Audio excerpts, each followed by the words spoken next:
Tuesday morning, I got that sad news while we were driving to San Fernando. I told David passed away.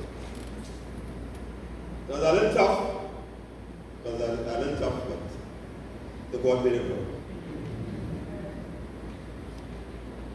Brothers and sisters, we are all here because of God's mercy, because of God's love. But dear brother,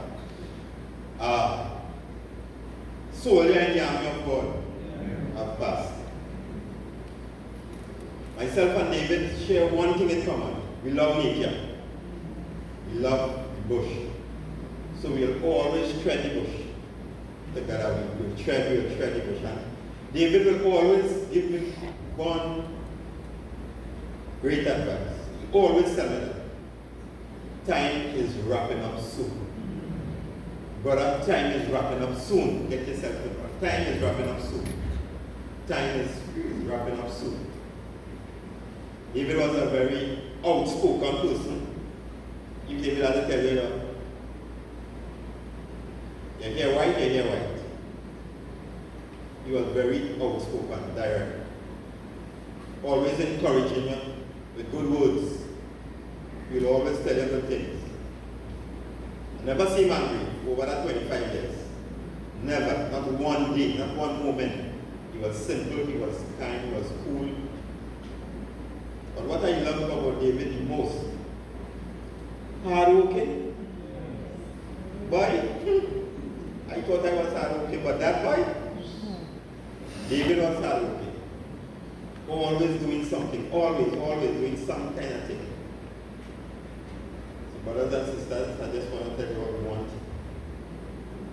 We have lost a good soldier, but we live in that life. Let us live that life. That will save us. Let us live that life that we will see our dear brother David.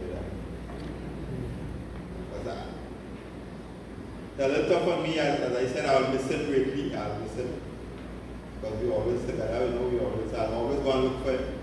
When he got sick here, I'll always go and we'll pray. And every time I ask him, David, how are we going? Fighting it, I'm fighting the good fight. And I'll tell him, don't give up. But God had allowed everything. And let us live that life where we will see him. Amen.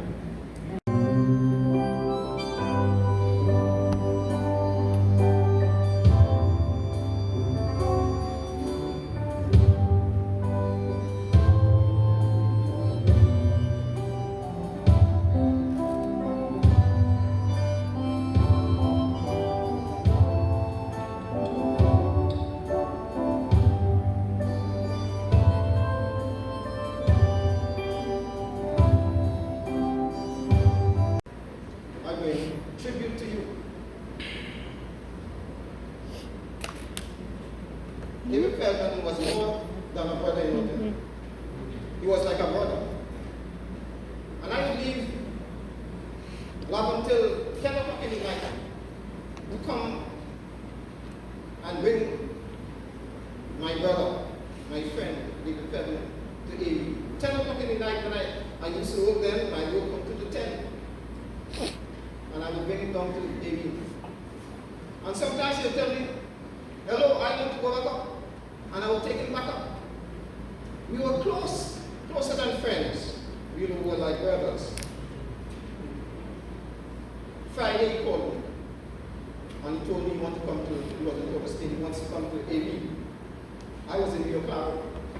But now that I'm retired, I'm in Rio Claro. I told him that I couldn't come Sabbath evening because I had a program. But I would come Sunday night and I would bring him up here to evening as soon as he's ready on Monday. Yeah. So I brought him up on Monday. And I went back to Rio Claro because I couldn't stay. And 4 o'clock, my sister is calling me to tell me, like David said, it was heartrending to me because we had planned another occasion. How do I know just ill? I want to say to us as we travel this path that it's best if we follow Jesus because he leads us home. I remember in 1968, I was a member of Arian Church. I think I was the AY leader. And we decided that we'd have a crusade, and I was selected to do that crusade in the Arian Church. After that crusade, I was told you better go and study theology. And I left 2 weeks after for the then CUC to study theology. But the modern field might think, of undertakings. And so I ended up doing psychiatric nursing instead, after spending a year and a half at Caribbean Union College. I said that to say this, that we do not know where life will take us. We have no idea where life will take us, except we decide to surrender. And we must decide to surrender our ambitions, surrender our plans for tomorrow, and give it all to Jesus. He leads us home. It is not the amount of things that we gather in this life that makes us entrepreneurs for heaven. It is the things we are willing to surrender that makes us citizens for that heaven that God has decided that he would prepare for us. And David understands that pretty well. David was one of the persons who would surrender any of his ambition just to get the opportunity to tell somebody about Jesus. And he did that pretty well. When he came to Laventille, I was one of those persons there. And he decided that I would give up anything if I could get married to Elder Joseph. And he did do that.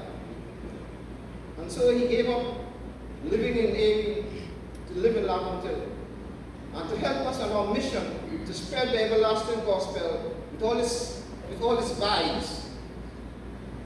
And he did that well. And when the time came that he was satisfied, that what he was doing was what God wanted him to do, then God took him home. David didn't give any struggle. He gave up this life for the life he had intended that God would prepare for him.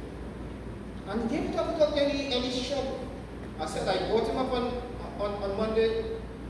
We came up here about 2 p.m. And he just went. He just left because he had fought a good fight. He had kept the faith. And he was determined against all odds that he would reap the benefit of eternal life. Today I want to tell you, it's not how much you get out of what you have saved, it's what you have given, or for what you have given. And if you give your life to Jesus, he has something to give to you that is more than anything you can ever have in this path. Today I want to ask you, all of us, if you are willing to give up what you have for what God has, you are sure of his eternal kingdom. If you want to hold on to what you have and still get what God has, you'll get nothing at all. So you have to be willing to give up whatever you have, whatever that habit might be, and expect that God will give you what he has. If you didn't get anything out of this tribute this morning, get it. He who said he would come will come and will not die. sure that heaven could be yours. You just have to be willing to give up what you have. You know, a little boy had 10 marbles in his hand and he held them tight. And somebody said, if you open your hand, I'll give you this. And he said, I can't. I can't open my hand because they are filled with marbles. Marbles. A whole handful of marbles that only worth $1. He was willing to hold on to those marbles and not open his hand to receive the gift. I'm telling you this morning, open your hands. God has a tremendous gift for you. If you open your hand and let go of what you have, God will fill your hand. Not only with love, but with eternity. May God bless us.